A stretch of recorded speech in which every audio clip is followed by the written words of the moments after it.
క్లారిటీతో అంటే మీరు సామాజిక తెలంగాణ రావాలని మీరు కోరుకోవట్లేదా? బీఆర్ఎస్ పార్టీ సామాజిక తెలంగాణ ఎందుకు కోరుకోవట్లేదు? సామాజిక తెలంగాణ ఎందుకు తీసుకురాదు? అసలు ఈ సామాజిక తెలంగాణ దానికి డెఫినేషన్ ఏమని చెప్తావు? అంటే ఎవరు ఎంత జనాభా ప్రాతిపదిక ఉంటే అంతవరకు వాళ్ళకి సీట్లు ఇవ్వాలి. ఎక్కడుందో చెప్పు భారతదేశంలో? భారతదేశంలో ఎక్కడ, ఏ రాష్ట్రంలో ఉంది? భారతదేశంలో జరగని అనేక విషయాలను కేసీఆర్ చేసి చూపెట్టారు. కేసీఆర్ ఎజెండా అది పెట్టుకోలేదు కదా. కేసీఆర్ ఎజెండా పెట్టుకున్నప్పుడు ఎందుకు మాట్లాడుతున్నారు? ప్రజల ఎజెండా కేసీఆర్ ఎప్పుడన్నా నీకు ఆ మాట ఇచ్చి చేయకపోతే మాట్లాడు. కానీ కేసీఆర్ ఎజెండా కాదని నీ ఎజెండాని తీసుకుపోయి కేసీఆర్ మీద పడేసి నువ్వు దీని మీద మాట్లాడమని అంటే ఏంటంటే ఇది జనం ఆకాంక్షలను జనంది కాదు అంటున్నా. అది జనంది కాదు, అది కేసీఆర్ది కాదు. కేసీఆర్ ఇయ్యలేదు, ఎప్పుడు హామీ ఇయ్యలేదు. కేసీఆర్ చేయగలిగితేనే హామీ ఇస్తాడు, లేకపోతే ఇయ్యడు. ఒకటే గుర్తుపెట్టుకోవాలి. ఇప్పటివరకు మా ఎలక్షన్ మేనిఫెస్టో తీయండి మీరు, ఎక్కడా లేదు. మా ఎలక్షన్ మేనిఫెస్టోను అమలు చేయడానికి మేము ప్రయత్నం చేసినాం. ప్రతి సందర్భంలో కొన్ని చోట్ల ఎక్కువ జరిగి ఉండొచ్చు, కొన్ని చోట్ల తక్కువ జరిగి ఉండొచ్చు.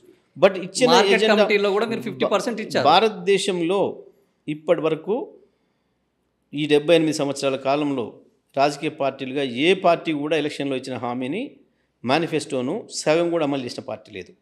కానీ 100% అమలు చేసిన వాళ్ళం మేము. 100% హామీల్ని మేనిఫెస్టోను ముందు పెట్టుకొని క్యాబినెట్లో తీర్మానాలు చేసి 100కు 100% అమలు చేసిన వాళ్ళం మేము.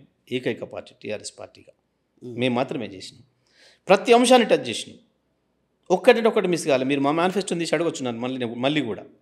ఈ మేనిఫెస్టో తీసుకొని వచ్చి మీరు ఇది టచ్ చేయలే కదా అని అడగొచ్చు మీరు. అంత కొన్ని విమర్శలు ఉన్నాయి. నేను ఏమంటున్నా, అందుకే నేను చెప్తున్నా, కొన్ని పూర్తి స్థాయిలో చేయగలిగినాం, కొన్ని పరిస్థితుల మార్పు వల్ల చేయలేకపోయినాం. మాకు తెలుసు, మేము చెప్పినాం. దాన్ని మేము ప్రజలకు స్పష్టంగా అసెంబ్లీలోనే చెప్పినాం. ఇగో ఈ కారణం చేత మేము దీన్ని అమలు చేయలేకపోతున్నాం అని కూడా చెప్పినాం మేము. అది ఒక రాజకీయ పార్టీగా అది బాధ్యత. అక్కడ కేసీఆర్ ఎక్కడ కూడా విఫలం కాలే. కేసీఆర్ చాలా సందర్భాలు మాకే చెప్పేది, ఎలక్షన్ల ముందు మేనిఫెస్టో తయారు చేసేటప్పుడు ఇది పెడదామని ఎవరన్నా అంటే కూడా చేస్తావాను అవుతుందా, చేయని దాన్ని ఎందుకు ఇస్తున్నావు, మోసం చేద్దామన్నా ప్రజల్ని, నథింగ్ డూయింగ్, దాని ప్రారంభమైన ఒప్పుకోను, ప్రజలు దీని మీద గెలిపిస్తే నేను చేద్దాం, లేకపోతే లేదు, ఇంత స్ట్రిక్ట్గా ఉన్నాడు. కాబట్టి కేసీఆర్ని ఎవడు విమర్శ చేయలేడు ఆ విషయంలో. కేసీఆర్ది దాన్ని తీసుకొచ్చి కేసీఆర్ మీద నువ్వు మాట ఇచ్చి తీసుకొచ్చేమో, నువ్వు కేసీఆర్ని నువ్వు చేయమని మాట్లాడేది ఏంది? ఇది ఆశ్చర్యం. ఇది అంటే మాట ఇచ్చింది నువ్వు. తెలంగాణ బీఆర్ఎస్ సామాజిక తెలంగాణ అనే పదానికి వీళ్ళు మాట్లాడుకోవడానికి సంబంధమే లేదు. ఓకే, సామాజిక తెలంగాణ గురించి వాళ్ళు కూడా మాట్లాడతలేరు. కాంగ్రెస్ పార్టీ మాట్లాడుతుందా సామాజిక తెలంగాణ? వాళ్ళే కదా మాట్లాడుతున్నది. ఇప్పుడు కాదు కదా, బీసీల రిజర్వేషన్ల విషయం సామాజిక తెలంగాణ అంటలేము వాళ్ళు. అన్నప్పుడు ఇమ్మీడియట్గా ఆయనే పోవాలి కదా. ఎవరు? ముఖ్యమంత్రి. ముఖ్యమంత్రి మారాలి కదా. ఫస్ట్ ఆయన రాజీనామా చేసి ఇంకొకరిని వేయాలి కదా. సామాజిక తెలంగాణ అంటే ఏంది అసలు? మీరు ఏమనుకుంటారు? ఏమన్నారు అసలు? సామాజిక తెలంగాణ అనేదాన్ని ఎక్కడ చూపిస్తారా? దాని డెఫినేషన్ చూపిస్తారా అసలు ఇప్పటివరకు ఎవరన్నా? ఆ పదానికి డెఫినేషన్ ఎంతో చెప్పని ఎవరన్నా? ఇప్పుడు కేసీఆర్ కూతురు కూడా చెప్పింది. నేను ఎవరి గురించి పేరు మాట్లాడతలేదు. ఓకే, అసలు ఆ మాట అన్నోళ్ళను సమాజంలో కులాలు ఎవరున్నారో వాళ్లకు అధికారం రావడం సామాజిక తెలంగాణ అంటున్నారు. మరి అయినప్పుడు ఇమ్మీడియట్గా చేయాలి కదా, వాళ్ళు అమలు చేయాలి కదా అన్నోళ్ళు. అవును, అది అమలు చేయడానికి మేము ప్రయత్నిస్తున్నాం, మీరు కాలాల్లో కట్టబెడుతున్నారు అని చెప్తున్నారు. మేము పెట్టుడు ఎక్కడ? మా పాత్రే లేదా మేము పెట్టుడు ఎక్కడిది? కానీ ఇప్పుడు నువ్వే ఉన్నావు భయ్, నీ ప్లేస్ సామాజిక తెలంగాణ లెక్క ప్రకారం ఇవ్వాలంటున్నావు. నువ్వు ఇమ్మీడియట్గా జరిగి వాడిని కూర్చోబెడతానికి నీ చేతిలో ఉంది కదా, పెట్టవచ్చు కదా. నువ్వు లేచిపోయి నువ్వు అనుకుంటున్న సామాజిక ఆయన కూర్చోబెట్టవచ్చు కదా ఆడ అంటున్నా. దానికి ఎవడు ఏ రాజ్యాంగం అక్కర్లేదుగా. ఆల్రెడీ మా పార్టీ అధ్యక్షుడు సామాజిక తెలంగాణ ప్రకారం బీసీని చేశాము, బీసీ మంత్రులని అదే అడుగుతుండ ఆయన. ఏది? నువ్వు కూర్చున్న కుర్చీ, నేను కూర్చున్న కుర్చీ, ఎమ్మెల్యేలు అందరూ ఎన్నుకున్నారు కాబట్టి నేను అక్కడ కూర్చున్నాను. అయిపోయి ఇక మళ్ళీ ఇంకేం సామాజికం? మళ్ళీ నీదైతే ఎమ్మెల్యేలు ఎన్నుకున్నారు, ఇంకొందైతే సామాజికమా? నీ తెలివి. నేనేమంటున్నా, ఈ తెలివి తక్కువ వాదనలు, ప్రజల్ని మోసం చేసే వాదనలు చేయడం అనేది పనికి మళ్ళీ ముచ్చటది. ఓకే, ఎందుకంటే అసలు అదొక బ్రహ్మ పదార్థం లాగా ఉంది. ఇప్పుడు దానికి డెఫినేషన్ రాసినోడు లేడు, అదేందో చెప్పినోడు లేడు. ఎవరైనా కానీ ఎవరు అడుగుతున్నారో వాళ్ళు, ఎవరు మాట్లాడుతున్నారో వాళ్ళని అడుగు ఈ ప్రశ్న. నేనేమంటున్నా, ఆ పదం ఎవరైతే వాడుతున్నారో వాళ్ళని అడుగు అసలు నువ్వు. ఓకే, అంటే ఏంది, దీనికి ఏమైనా సిద్ధాంతం ఉందా, దీనికి ఏంది, దీని డెఫినేషన్ ఏంది అని ఒకసారి అడుగు. అనేక సమాజ మార్పు. నేనేమంటున్నా, అది నువ్వు నన్ను ఇక్కడ మన చర్చ కొరకు పెట్టకు, నాకు అర్థమైంది. మన చర్చ కొరకు పెట్టకు. మేము ఎవరైతే ఆ పదాన్ని వాడుతున్నారో ఎత్తుకున్నారో వాళ్ళని అడగమంటున్నారు. వాళ్ళని చెప్పమని మొదలు ప్రజలకు అర్థమయ్యేటట్టు, మాలాంటి చదువులను కూడా అర్థమయ్యేటట్టు వాళ్ళని చెప్పమను. వాళ్ళు చెప్పమను. నాకు అర్థం కావాలి ఇప్పటివరకు ఆ పదం, నాకు అర్థం కావాలి ఇప్పటి కూడా. నేను చెప్తున్నా ఎందుకనంటే అసలు అది ఎక్కడ ఇప్పటివరకు దానికి ఒక బేస్ లేదు, ఓ ఇది లేదు, ఎవడు దాని డెఫినేషన్ ఇచ్చినోడు లేడు, దాని కొరకు పని మొదలుపెట్టినోడు లేడు. ఇప్పటివరకు ఎక్కడ జరగలేదు అది. కేసీఆర్ గారు ఈ రాజ్యాంగాన్ని మార్చాలి, ఈ రాజ్యాంగంలో అనేక మార్పులు చేయాల్సిన అవసరం ఉన్నది, ఈ సమాజము మనం ముందటికి వెళ్ళాలి, భారతదేశం డెవలప్డ్ కంట్రీ కావాలి అని అన్నప్పుడు తీవ్రమైన విమర్శలు వచ్చినాయి. సో ఈ రాజ్యాంగాన్ని మారిస్తే తప్ప బీసీలకు రిజర్వేషన్లు కూడా రావు. మరి ఆ రాజ్యాంగాన్ని మార్చే క్రమంలో బీసీలకు కూడా రిజర్వేషన్లు, వాళ్ళ జనాభాకు అనుగుణంగా బీసీలకు రిజర్వేషన్లు ఇవ్వాలన్న ఒక అంశాన్ని రేపు బీఆర్ఎస్ పార్టీ కేసీఆర్ గారు తీసుకునే అవకాశం ఉంటుందా? అంటే వాస్తవానికి చెప్పాలంటే కొన్ని విషయాలు కొన్ని సందర్భాల్లో ఒక విచిత్రమైన విమర్శను తీసుకొస్తాయి, కొన్ని విచిత్రమైన మార్పును తీసుకొస్తాయి. కొన్ని పాజిటివ్ అంశాలు నెగిటివ్ అవుతాయి, కొన్ని సందర్భాల్లో ప్రత్యేకమైన సందర్భాల్లో కొన్ని నెగిటివ్ అంశాలే పాజిటివ్ వస్తాయి, పాజిటివ్ అయితే వస్తుంటాయి, కొన్ని గమ్మత్తుగా ఉంటాయి. అది ఆ రోజు నాటికి ఉండే పరిస్థితులను బట్టి కొన్ని ఎందుకు అట్లా అవుతాయి. సో వాస్తవానికి భారతదేశ రాజ్యాంగం మార్చడానికి వీల్లేంది కాదు. ఇప్పటికి 100 సార్లు జరిగిపోయింది. దానికి మౌలిక స్వరూపమే మారిపోతున్నది. అప్పుడక్కడ సారు ఒక సందర్భంలో ఈ కేంద్ర రాష్ట్ర ప్రభుత్వాల మధ్యన ఉండే ఫెడరల్ ఈ సంబంధాలకు సంబంధించి, అధికారాలకు సంబంధించిన ఒక చర్చ వచ్చినప్పుడు దాన్ని మార్చుకోవాల్సిన అక్కర ఉంది అనే ఒక మాట మాట్లాడాను. దానికి ఇప్పుడు నేను చెప్పిన ఈ స్లాటర్ హౌసెస్ ఏదైతే ఉన్నాయో, అబ్బా సందు దొరికింది, ఇప్పుడు కేసీఆర్ని దీంతో బదనాం చేయొచ్చు అని చెప్పి మొదలుపెట్టారు. నెక్స్ట్ జరిగింది ఏంది? మార్పు లేదా? మార్చలేదా రాజ్యాంగాన్ని? మార్చారు. 4 సార్లు 100 సార్లు ఇప్పటికి మార్చిందంటే ఏంది అది? అవి సవరణలు సింపుల్. అదే చెప్తున్నా, మార్పు అదే కదా, అయిపోయింది. ఆయన చెప్పింది మొత్తాన్ని కూడా చెప్పలే.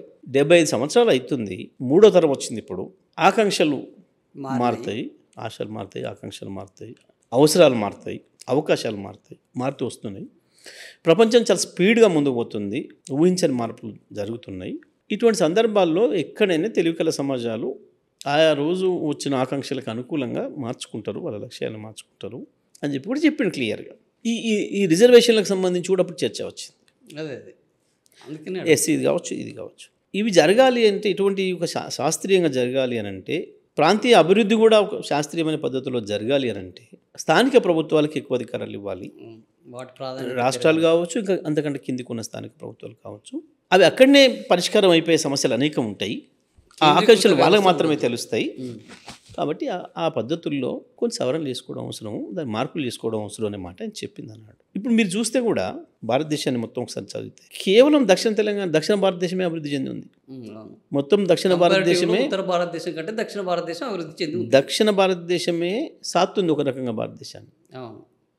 మనం మీరు చూస్తే 5 రాష్ట్రాలలో మీరన్న సామాజిక తెలంగాణ కోణం, సామాజిక నాటుండి తెలంగాణ సామాజిక కోణం చూసినప్పుడు కూడా కింది స్థాయిలో అన్ని వర్గాల ప్రజలకు సమానమైన ఆర్థిక అవకాశాలు పెరిగి అందరూ కాస్త 2 పూటలు అన్నం తినగలిగిన పరిస్థితి ఉందంటే కేవలం దక్షిణ భారతదేశంలో. అది తమిళనాడు కావచ్చు, అది కేరళ కావచ్చు, అది కర్ణాటక, అది ఆంధ్రప్రదేశ్, తెలంగాణ, కర్ణాటక కంటే కూడా ఇంకా కర్ణాటక ఇంకా కొంత ప్రాంతం ఇంకా కాలేదు. కానీ ఈ 4 పూర్తి స్థాయిలో, కర్ణాటక కూడా కొంత మేరకు అభివృద్ధి జరిగి ఉన్నాయి. మీరు గ్రామాలకు వంటి పట్టణాలకు వంటి దీని మీద ఎవరైనా ఇంట్రెస్ట్ ఉన్నవాళ్ళు, ఈ కోణంలో ఆలోచించేటోళ్ళు, తెలంగాణ పల్లెలకు పోండి, దక్షిణ భారతదేశంలో ఏ రాష్ట్రంలోకైనా పోండి, మీరు రాజస్థాన్, ఉత్తరప్రదేశ్, గుజరాత్ కూడా వెళ్ళండి, ఎంత దయనీయమైన పరిస్థితులు ఉన్నాయో. స్లాబ్లు అంటే తెలియని గ్రామాలు ఉన్నాయి ఇప్పటికీ. ఆర్సీసీ స్లాబ్లే తెలియదు చాలా గ్రామాలకి.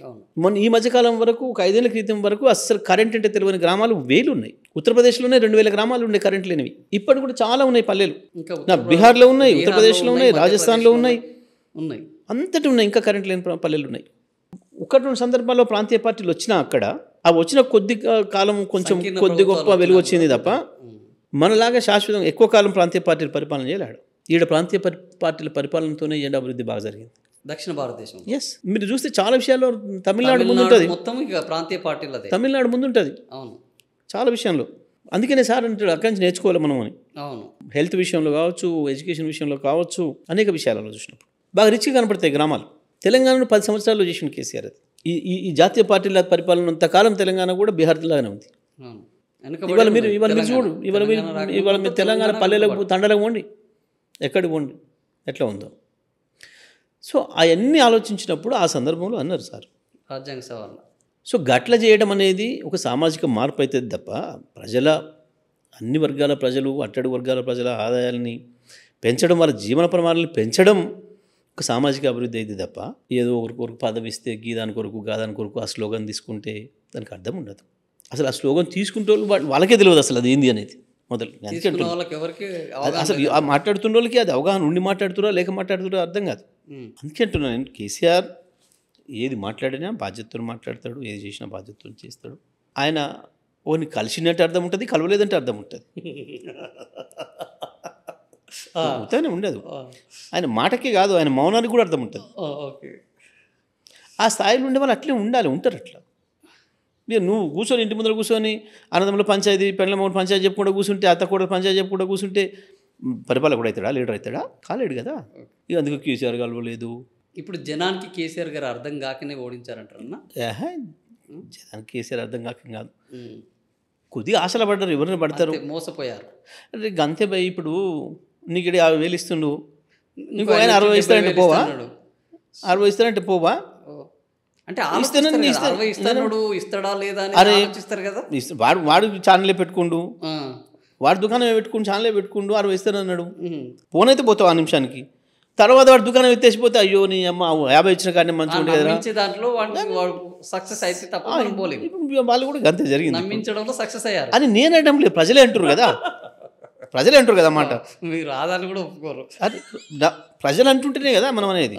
వాళ్ళు ఎట్లా మాట్లాడుతారు, మమ్మల్ని మేము కొట్టుకుంటున్నాం, మమ్మల్ని మేము చెప్తాం కొట్టుకుంటున్నాం అని కూడా చెప్తుంటారు. మీ మీడియా ద్వారా చూస్తున్నాం, మాకు మాత్రమే తెలుసు. అవును, అది కాదని ఈరోజు సోషల్ మీడియాని ఎవరు ఆపలేరు కదా.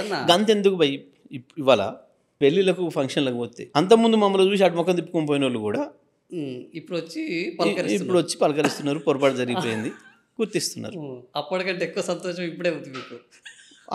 విలువ తెలిసిందిరా వీళ్ళకి, అంతే కదా మరి.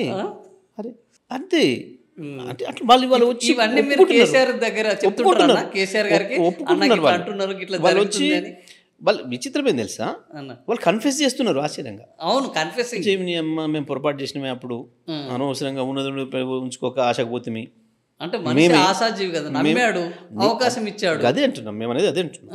ఆ రోజు వాళ్ళు నమ్మారు.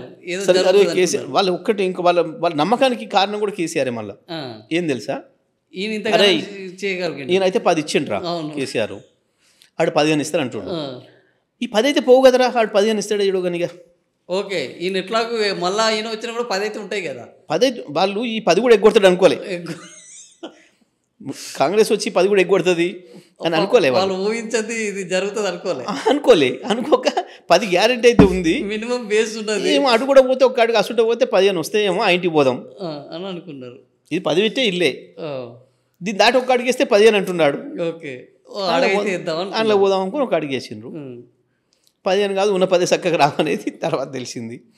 అట్లా ప్రజలు నమ్మడం తప్పేం కాదు. ఇంకొకటి కూడా, మరి ఎప్పటికీ మేమే ఉండాలని రూల్ ఏంది? ఎప్పటికీ మేము శాశ్వతంగా అధికారంలో ఉండాలని ఉందా? ఒక రాజకీయ పార్టీగా ఉన్నాము, ప్రతిపక్షంగానైనా పనిచేయాలి, అధికార పక్షంగానైనా పనిచేయాలి. ఏ పాత్ర ఇస్తే ఆ పాత్ర పనిచేస్తాం. ఓకే, అది గొప్ప ఇదేం గొప్ప కాదనేది ఏం లేదు కదా. రాజకీయ పార్టీగా విధి ప్రజల కొరకు పనిచేయడం సింపుల్. మేము దాంట్లో హ్యాపీగానే ఉన్నాం. కానీ మీ మాటలు వేరున్నాయి, కేటీఆర్ గారు మాట్లాడేటివి, హరీష్ రావు గారు మాట్లాడేటివి. ఇప్పుడు మేము లేకపోవడం వల్ల ఎంత నష్టం జరిగిందో చూడండి, ఈ నష్టానికి బాధ్యత ఎవరు, మీరు తీసుకున్న నిర్ణయమే అనేది మాట్లాడుతున్నారు. ఆ సబ్జెక్ట్ అది అన్నప్పుడు నేను కూడా అదే అంటున్నా. నిజమే. మరి ఇప్పుడు ఒక రకంగా బాధ ఏం కలుగుతుందంటే తిరోగమనంలోకి పోతుంది. ఉన్నదాన్ని ఉన్నట్టు నిలబెట్టగలిగినా బాధపడకపో. వాళ్ళు అంటుంది అదే మాట. అధికారం కొరకు మేమేం అరులు దాచుకొని లేము ఎప్పుడు, కానీ రాష్ట్రం నష్టపోతుంది. ఇవాళ సంవత్సరానికి 15,000 కోట్ల ఆదాయం తగ్గుతూ వచ్చింది. దీని ఎఫెక్టు రేపు అన్నిటి మీద పడుతుంది. ఉత్పత్తి ఆగిపోయింది. ఇవాళ ఇక్కడ కన్స్ట్రక్షన్ ఫీల్డ్ 35 లక్షల మంది, 35 లక్షల మందికి పని కల్పించేది మొత్తం పల్లెటూరు నుంచి ఇక్కడ దాకా ఆగిపోయింది. మొత్తం అంతటి కూడా మనకు సర్క్యులేషన్ ఆగింది. ఇంకో వైపు పోతున్నారు బిల్డర్లు. శాంతి భద్రతల పరిస్థితి దారుణంగా అయింది. దందాల వసూలు ఎక్కువైంది, పర్సంటేజ్ల వసూలు ఎక్కువైంది. కొత్త ఇండస్ట్రీ ఒకటి వచ్చే పరిస్థితి లేదు, ఒకటి పర్మిషన్లు వచ్చే పరిస్థితి లేదు. కింది స్థాయిల సర్పంచ్ల కాంచి దాదాగిరి మొదలైంది. పోలీసుల నుంచి రక్షణ లేదు, ప్రజలకి లా అండ్ ఆర్డర్ కంట్రోల్ లేదు. ఈ పరిస్థితులలో మళ్ళీ దొంగతనాలు పెరిగినాయి, మళ్ళీ దౌర్జన్యాలు పెరిగినాయి. అంతటా కూడా మొత్తం అంటే గడిల పాలన పోయింది, ప్రజాపాలన వచ్చింది అంటారు. కాదు, ఇంకో రకంగా నేను ఏమంటున్నా, పనికి మాలిన పదం తప్ప అసలు భారతదేశమే ప్రజాపాలన, వాని ముండ ప్రజాపాలన, వాని కొత్త ప్రజాపాలన ఏందా? మొత్తం భారతదేశం ప్రజాపాలన కదా, డెమోక్రసీ కదా. ప్రజాస్వామ్యం, డెమోక్రసీ, ప్రజాపాలన అంటే ఏంది అసలు? అది రోజు సెక్రటేరియట్లో మొత్తం 3 కోట్ల మంది ప్రజలు వచ్చి కూర్చొని పరిపాలన చేస్తున్నారంటే ఆ ప్రజాపాలన అంటే ఏంది అసలు? ఏంది ప్రజాపాలనకి డెఫినేషన్ చెప్పి నాకు. ప్రజాపాలన డెఫినేషన్ నేను మళ్ళీ అడుగుతున్నా, ఇది కూడా నాకు ఒకటి అర్థం కాని, ఇదొక అర్థం కాని పదార్థం. ప్రజాపాలన అంటే డెఫినేషన్ బ్రహ్మ పదార్థాలు ఉన్నాయి. ఇప్పుడు సామాజిక తెలంగాణ ప్రజాపాలన అర్థం లేదు. వాడు అనడము, వీళ్ళు వేయటము, ఈ హౌజ్లే దానికి డబ్బ కొట్టి దాన్ని ఒక అందంగా తయారు చేసి దాన్ని ఒక ఎజెండాగా మార్చి పెట్టి ఏంది వాట్ ఇస్ ప్రజాపాలన చెప్పం. ప్రజలు తమను తాము పాలించుకోవడం ప్రజాపాలన, అదే ప్రజాస్వామ్యం.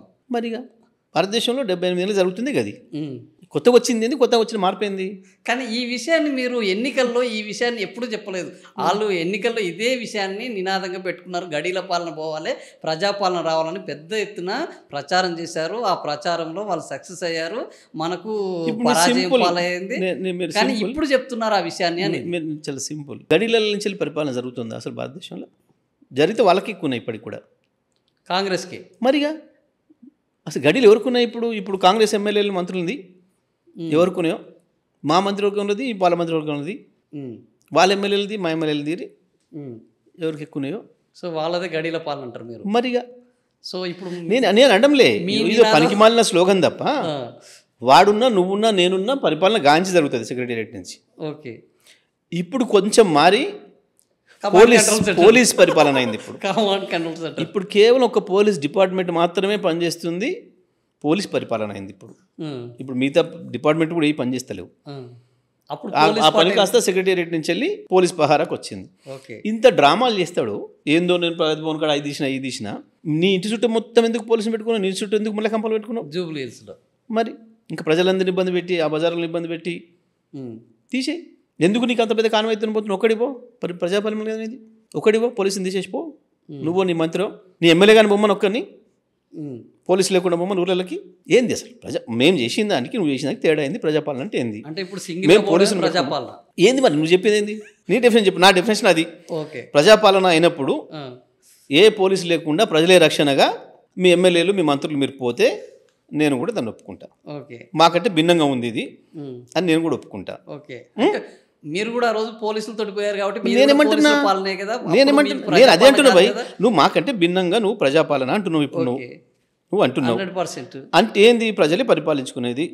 మరి ప్రజలే పరిపాలించుకునే దానికి మీ ఎమ్మెల్యేలు, మంత్రులు మీరందరూ ఎందుకు? మీకు పోలీసులు ఎందుకు? మీకు ఖర్చు అంత ఎందుకు? ముఖ్యమంత్రి మొత్తం 3.5 కోట్ల ముఖ్యమంత్రులు ఉన్నారా ఈ రాష్ట్రానికి? ఒక్కడు ఉన్నాడా? ఈ లాజిక్లతోటే మీరు చెప్పు నాకు. నేను అడుగుతున్న సీరియస్ ప్రశ్నే. ఓకే, ఏందో చెప్పు అంటున్నా. ప్రజాపాలన అంటే డిఫినేషన్ కావాలి చెప్పు. కాంగ్రెస్ వాళ్ళు చెప్పాలి మీకు గత పాలనకి దీనికి ఉన్న తేడా ఏంది? అది గడీల పాలన ఎట్లయింది, ఇది ప్రజాపాలన ఏంటిది? అసలు ప్రజాపాలన అంటే ఏంది? ఓకే, మరి చెప్తారో లేదో చూద్దాం. కాంగ్రెస్ వాళ్ళు దానికి నేనేమంటే ఇది నేను ఎందుకు అంటున్నానంటే, మీడియా గీదాన్ని కూడా అడిగే చైతన్యాన్ని కోల్పోతుంది. ఓకే, కొంతమంది మిత్రులు నన్నైనా అడగమంటున్నాను. నేను ఎప్పుడు కూడా ప్రశ్న వేస్తే ఎందుకు వేసావని అడిగింది లేదు, వెనక్కి నేను ప్రతి ప్రెస్ మీట్లో అడగండి. కమాన్ ఇన్వైట్ చేస్తాను. నేను కమాన్ అంటున్నారు మీరు. ఇన్వైట్ చేస్తాను నేను, ఎవరంటే చెప్పండి. ఓకే, గక్కడ కూడా అడగండి అంటున్నా. అక్కడ కూడా అడగండి వీటికి అంటున్నా. ఈ పదాలు, ఈ కొత్త పదాలు సృష్టించి, అర్థం కాని పదాలు సృష్టించి చెప్పేటప్పుడు వాటికి అర్థమైంది, తాత్పర్యం ఏంది, దానికి అర్థమైంది, తాత్పర్యం ఏంది, దాని డెఫినేషన్ ఏంది, సిద్ధాంతం ఏందో చెప్పమని అడగాలి ప్రజలు. వీళ్ళు మనోళ్ళు అడగాలి కనీసం. లేకపోతే వాళ్ళు అట్నే మాట్లాడుకుంటూ పోతున్నారు, అదో ఫ్యాషన్ అయిపోయింది అంతే ఈ పదాలకి. సో మీకు డెఫినేషన్లు ఇప్పుడు చాలా డెఫినేషన్లు కావాల్సిన అవసరం ఉన్నది. అన్న, మీరు ఇంతకుముందు ఒక మాట మాట్లాడారు, తమిళనాడు బాగా అభివృద్ధి అయింది. తమిళనాడులో ప్రాంతీయ పార్టీలు చాలా అద్భుతంగా. ఒక తమిళనాడే కాదు, మొదట్లో వచ్చింది తమిళనాడు. అక్కడి నుంచి వెళ్ళి ఆంధ్రప్రదేశ్ అయితేంది, తెలంగాణ అయితేంది, కేరళ కూడా ఒక అది సిపిఐగా జాతీయ పార్టీ అయినప్పుడు కూడా సిపిఐగా కొంత అక్కడ కూడా ఒక ప్రత్యేకమైన పరిస్థితులలో లోకల్గా ఉండే ఆకాంక్షల మేరకు జరిగింది. అక్కడ కొంత ఆడ కూడా కొన్ని రంగాల్లో మంచిగా జరిగింది ఉంది, ముందున్నాయి. అయితే మనతో పోల్చినప్పుడు ఉత్తర భారతదేశంలో ఎవడు మనకు పోలికలో లేరు 100%. దక్షిణ భారత రాజకీయాలు ఒక రకంగా ఉన్నాయి, ఉత్తర భారత రాజకీయాలు ఒక రకంగా ఉన్నాయి. అంటే ప్రాంతీయ పార్టీలు ఉన్న చోట ప్రజల ఆకాంక్షలు బాగా ప్రతిబింబించినాయి. ఆ ప్రాంతం ఎక్కువ అభివృద్ధి చెందడానికి ఆ పరిపాలన ప్రజల దగ్గర పోయినట్టుగా అక్కడ కనిపిస్తుంది. ఎందుకు అనంటే మీకు ఉదాహరణ కూడా చెప్తా. ఈయన 55 సార్లు ఢిల్లీ పోయి వచ్చిండు. ఇప్పుడు అవును, మీరు లెక్కలు వేస్తున్నారు మొత్తానికి, 50 సార్లు గీతలు గీస్తున్నారు. 50 సార్లు ఢిల్లీ పోయి వచ్చిండు. మనకు అక్కర లేకుండే. ఈయన ఏం చేయాలని ఆడ పర్మిషన్ కావాలి. ఇప్పుడు అవును, కొంతమంది విమర్శ కొరకు దీనికి పోతే కూడా పర్మిషన్ కావాలని అంటారు. మాట అక్కడ దాని సీరియస్నెస్ చెప్పడం కొరకు అంటారు. దాని కొరకు కాదు కానీ గా పరిస్థితి ఉంటుంది. జాతీయ పార్టీ ఏదైనా బీజేపీ అంతే కదా, బీజేపీ నిర్ణయం తీసుకోవాలి. ఈ స్థానిక ప్రజల ఆకాంక్షలు తెలియాలంటే స్థానిక పార్టీలతోనే అవుతుంది వాస్తవానికి. లేదు ఏ ప్రభుత్వానికైనా, జాతీయ పార్టీల ప్రభుత్వాలకైనా ఆ స్వేచ్ఛ ఉన్నప్పుడు అవి కొంత ఉంది. అవో గాదాని కొరకు కేసీఆర్ మాట్లాడింది. ఓకే, కేసీఆర్ మాట్లాడిన నేపథ్యం అన్నాడు, దాని కొరకు మాట్లాడిండు. ఓకే, అయితే ఈరోజు తెలంగాణలో ఒక్క ప్రాంతీయ పార్టీ బీఆర్ఎస్ మాత్రమే ఉన్నది. ఇప్పుడు తమిళనాడులో డిఎంకే, ఏఐడిఎంకే, ఆంధ్రప్రదేశ్లో టీడీపీ, వైసీపీ ఇట్లా ఉన్నట్టే తెలంగాణలో కూడా ఇంకొక ప్రాంతీయ పార్టీ అవసరం ఉన్నది. ఆ ప్రాంతీయ పార్టీ త్వరలో రాబోతుంది అని అంటున్నారు. ప్రాంతీయ పార్టీ నిజంగా ఒక బీఆర్ఎస్ కాకుండా ఇంకొక ప్రాంతీయ పార్టీ అవసరం ఉందని మీరు భావిస్తున్నారా? ఒకటి వాస్తవం, మన డెమోక్రసీ ఆరోగ్యవంతంగా కొనసాగాలంటే తప్పకుండా 2 పార్టీలు ఉండి తీరాలి. అందులో సందేహం ఏం లేదు. ప్రాంతీయ పార్టీ ఉంటే 3, 4 ఉన్నప్పుడేమో కొంత ఈ గందరగోళాలు వస్తున్నాయి ఇవన్నీ. కానీ అంటే నేను మళ్ళీ 2 ఉండాలి అని చెప్పి మళ్ళీ నియంతృత్వంగా తీర్మానం చేయమని నేను అనడం లేదు. కానీ ఒక మంచి ఆరోగ్యవంతమైన ప్రతిపక్షం ఉండడం అయితే అవసరం డెఫినెట్గా. కాబట్టి ఇంకొక పార్టీ ఉంటే తప్పేం లేదు. అంటే కొత్త ప్రాంతీయ పార్టీగానే ఉండాలని నేను అనడం లేదు. కానీ కొన్ని సందర్భాలు అట్లా వస్తాయి, పుట్టుకొస్తాయి. ఓకే, కొన్ని సందర్భాలు అట్లా కలిసి వస్తాయి. ఎందుకు అనంటే ఇప్పుడు ఇక్కడ తెలంగాణలో ఎందుకు అంటున్నారు అనేవాళ్ళు కూడా ఈ మధ్యనంటే, ఇక్కడ ప్రాంతీయ పార్టీని తీసి ఒక జాతీయ పార్టీకి ఇచ్చే వరకే మొత్తం పరిపాలన అంతా నాశనం అయిపోయింది. మళ్ళీ ఢిల్లీ కంట్రోల్కి పోయింది. ఢిల్లీకి ఇంచెల్లి ఉన్న డబ్బులని ఆడిపోతున్నాయి.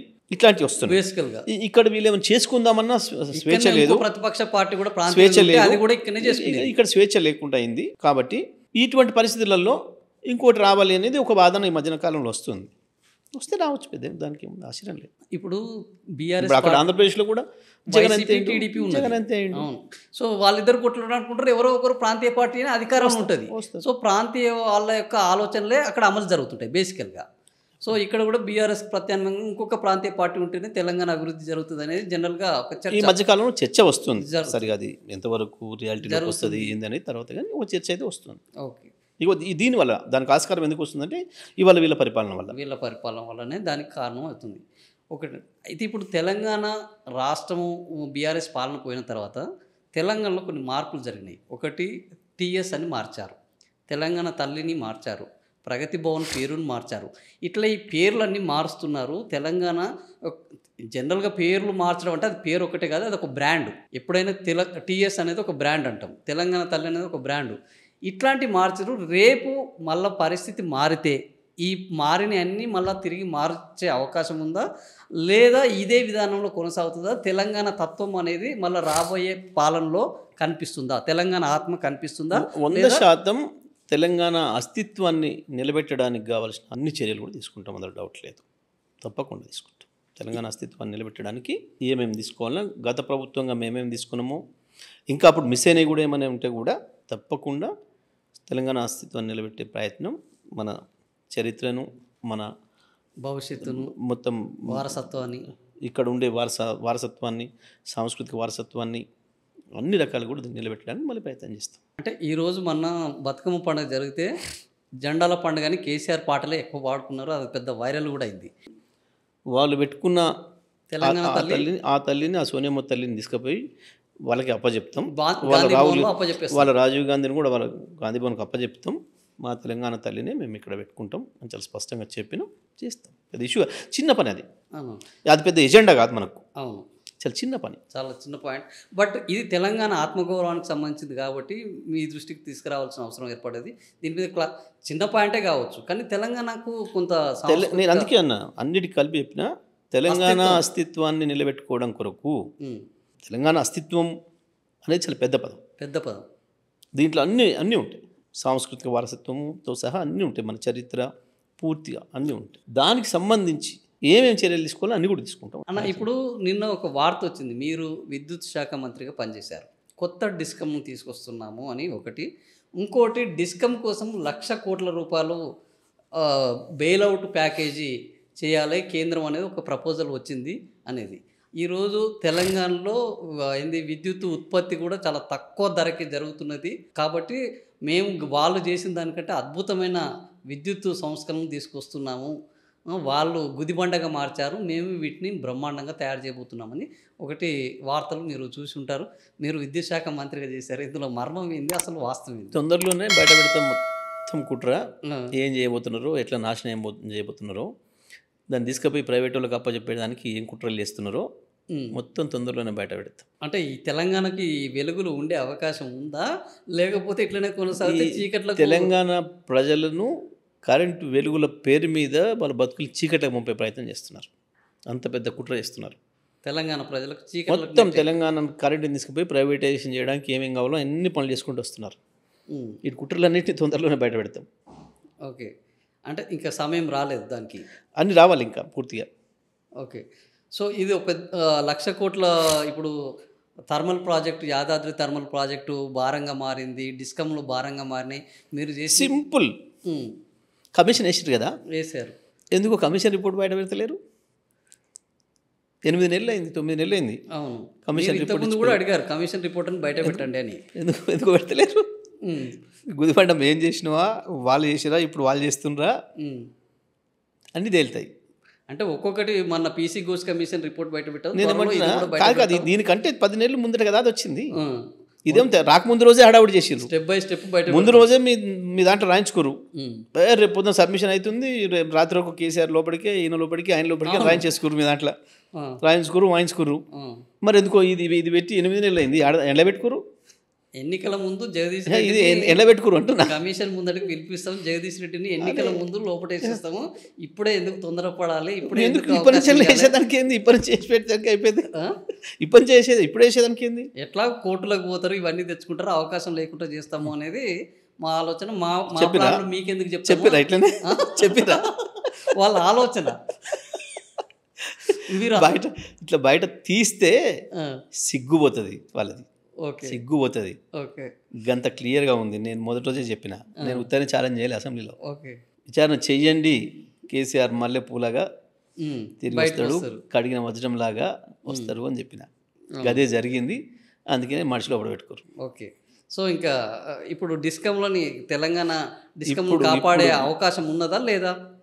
తెలంగాణ విద్యుత్ని కాపాడే ఆలోచన ఉన్నదా? దుర్మార్గంగా అంటే బీజేపీ కేంద్ర ప్రభుత్వం చేస్తున్న దుర్మార్గాల కంటే ఎక్కువ దుర్మార్గంగా వీళ్ళు ప్రయత్నం చేస్తున్నారు. ముఖ్యమంత్రి స్పష్టంగా మోడీ లైన్లో పనిచేస్తున్నారు. ఆయన ఏం చేస్తున్నాడో ఆయనకు కావాల్సిన పద్ధతిలో ఇక్కడ మొత్తం పనిచేసి పెడుతున్నాడు. కరెంటును మొత్తం వాళ్ళకి ఇష్టమైన వాళ్ళకి కట్టబెట్టడానికి ప్రయత్నం చేస్తున్నారు. దాంట్లో భాగంగానే ఈ డ్రామాలన్నీ ఆడుతున్నారు. ఇప్పుడు ఈ బనకచెర్లకు సంబంధించి మీరు బీఆర్ఎస్ వాళ్ళు ఇంతగానో పోరాడుతున్నారు, బనకచెర్ల రావద్దు అని. రేవంత్ రెడ్డి కూడా నేనే ముందటుండి పోరాడుతాను అంటున్నారు. కానీ డిపిఆర్కి సంబంధించి వాళ్ళు ఆల్రెడీ ముందటికి పోతున్నది.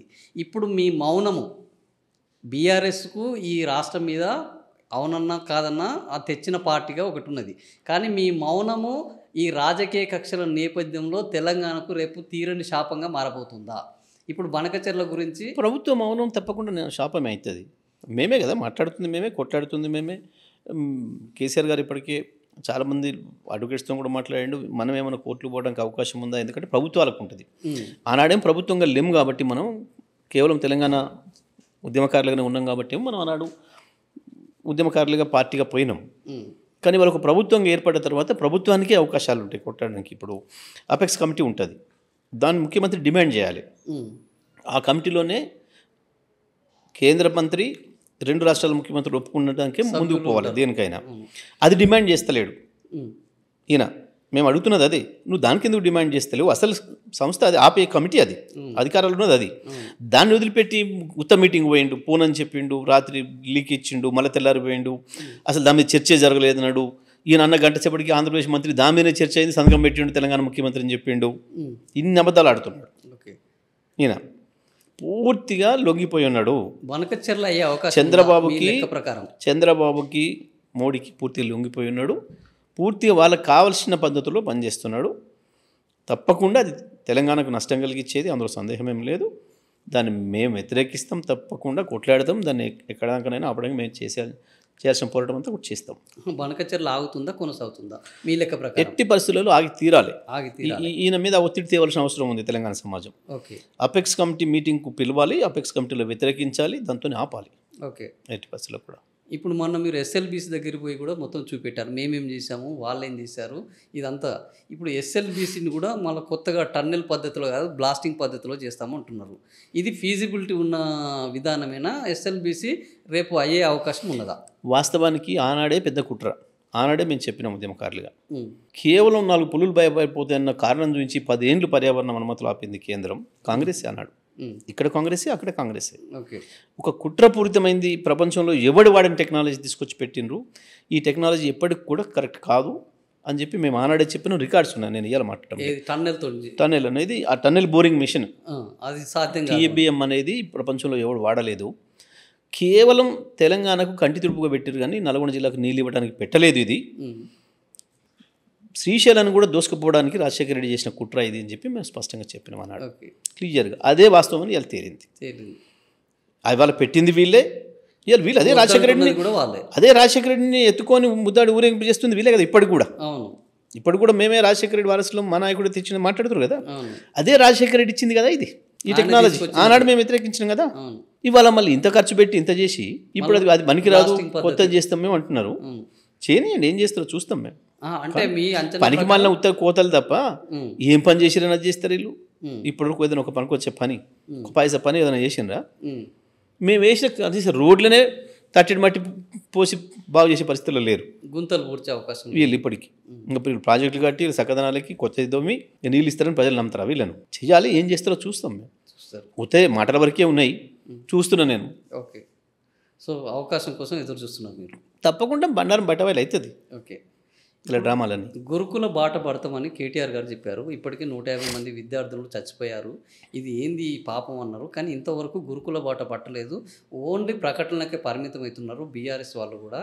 ఎంతసేపటికి పేపర్ ప్రకటనలే తప్ప నిజంగా విద్యార్థులకు ఆ గురుకులాలని తీసుకొచ్చి ఆ గురుకులాలను నిలబెట్టే పాత్ర పోషించలేకపోతున్నారన్న విమర్శ వస్తుంది. లేదు, కరెక్ట్ కాదు.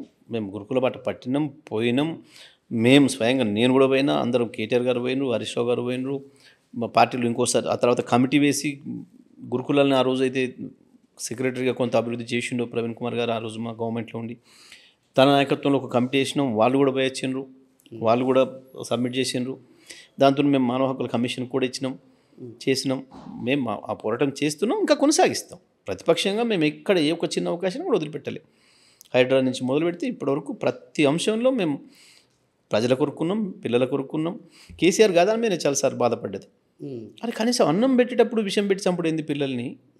అన్నం పెట్టడం చేత కాకపోతే పూట ఎండబెడతారు, అది వేరే విషయం. కానీ ఈ ఇంత విషం ఇచ్చి చంపడైంది, 100 మంది పిల్లలు చచ్చిపోవడైంది అని చెప్పి అంటే ప్రభుత్వం గంత నిర్లక్ష్యంగా ఉంది. పర్టికులర్ ముఖ్యమంత్రి ఇవాళ 2 డిపార్ట్మెంట్లు ఘోరంగా ఫెయిల్ అవుతున్నాయి, ఎడ్యుకేషన్ అండ్ హోమ్. 2 ఆయన దగ్గరే ఉన్నాయి. మున్సిపల్ కూడా ఆయన దగ్గరే ఉన్నాయి. మున్సిపాలిటీలో దాన్ని చెప్పడానికి లేదు, దాన్ని పెట్టుకుంది వేరే ఉద్దేశం. ఓకే. ఆ పని మంచిగా జరుగుతుంది. హైడ్రా పెట్టిండు, దాంతో వస్తువుల కార్యక్రమం మంచిగా జరుగుతుంది. అది ఈ 2 ఎందుకు పెట్టుకుంటే అర్థం కావట్లేదు. ఆ పోలీసు అంటే సార్ అది కూడా పెట్టుకున్నట్టుండే, ఎవరికన్నా ఇస్తే మళ్ళీ వాడు పెత్తనం చేస్తాడు హోమ్ మినిస్టర్.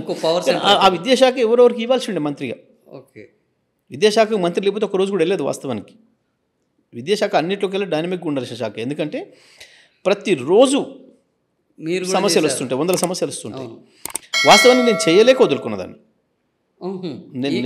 ఇప్పటివరకు తెలియదు. నేను చాలాసార్లు చెప్పిన సార్కే చెప్పి, అమ్మో ఇది నాకు కష్టమవుతుందన్న, నేను మొదటిసారి మంత్రిని గింత పెద్ద పర్వతం బరువు తీసుకొచ్చి నన్ను ఎత్త పెట్టినరు. అసలు పగిలిపోతున్నది నాకు చెవులు. రోజుకు 100 మంది మినిమం విజిటర్స్ ఉంటారు. ఎవరు అఫీషియల్ గొడవల్లో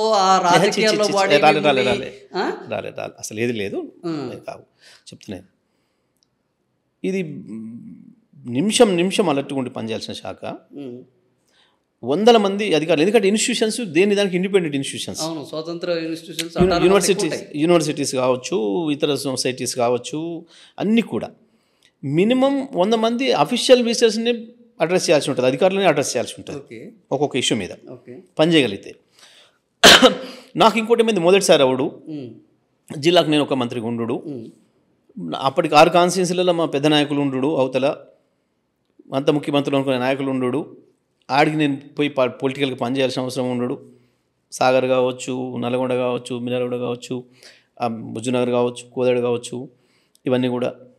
సో ఈ పని ఒత్తిడి ఎక్కువ ఉన్నది. నాకు ఏదైనా పని లేని శాఖ ఇవ్వండి. నాకు మీరు ఢిల్లీలో ఉన్నట్టు 6 నెలలు ఏం డిపార్ట్మెంట్ లేకుండా లేదు, ఉత్తమ మంత్రి కూడా చాలు. నేను నా పని ఆడ పొలిటికల్గా కొంచెం ఎక్కువ వర్క్ ఉంది, జిల్లాలో పార్టీ నిర్మాణం చేయాల్సింది ఉంది అని చెప్పి నేనే వదులుకున్నా. అంటే అంత పెద్ద నేను దేని చెప్తున్నది అంటే ఈ ఒత్తిడి గురించి చెప్తున్నా. ఒక విద్యాశాఖకు మంత్రి ఎంత అవసరం అనే దానికి చెప్తున్నాను నేను, వేరే ఉద్దేశం కాదు.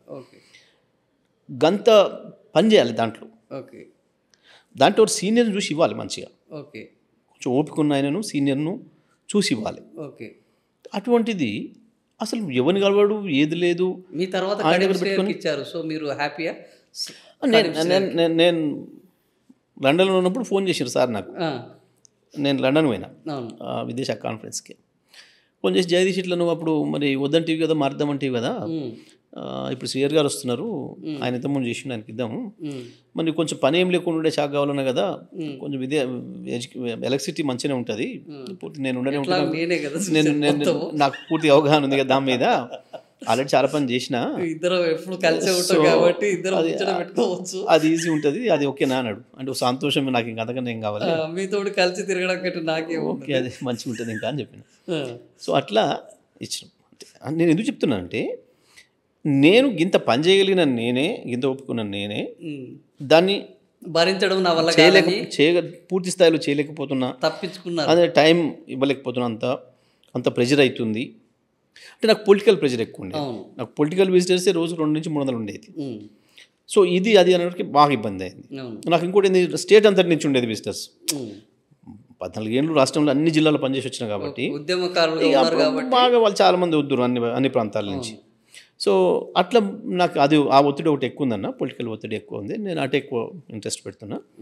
జిల్లాలో కూడా 6 గెలిచినాం, ఇంకా 6 ప్రతిపక్షంగా ఉన్నాయి కాబట్టి ఆడ కూడా పనిచేయాల్సిన అవసరం ఉంది అని చెప్పి అట్లా నేను ఎందుకు అంటే దీనికి ఈ శాఖ న్యాయం చేయలేను అని చెప్పి నేను చెప్పి సార్ మార్చుకున్నాను.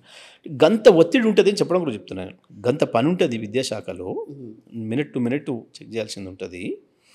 అటువంటిది ఏందో నా దగ్గర పెట్టుకున్నా, నాకు చదువు అంటే ఇంట్రెస్ట్ కాబట్టి అని చెప్పి అంటే సరిగ్గా దాని మీద అనవద్దు నేను, కానీ చదువు అంత ఇంట్రెస్ట్ ఇప్పుడు వచ్చిందో నాకు అర్థం కాలే. కానీ గంత తెలివి తక్కువగా, గంత మూర్ఖంగా అది అసలు ఎవరో ఒక మంచి సీనియర్ని చూసి ఇవ్వాలి. తండ్రిలాగా ఆలోచించేటోడు, ఒక ఉపాధ్యాయునిలాగా ఆలోచించే వాళ్ళని చూసి ఇవ్వాలి.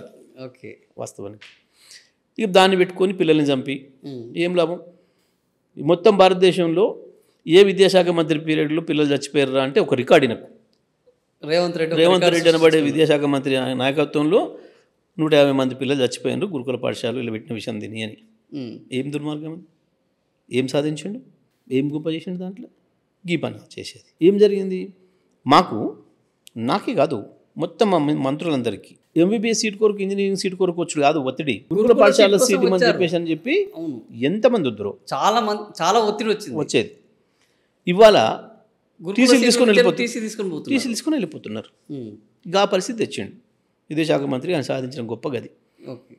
ఆయనే సర్టిఫికేట్లు ఇచ్చుకుంటాడు, విచిత్రమైన సర్టిఫికేట్ ఇచ్చుకుంటాడు.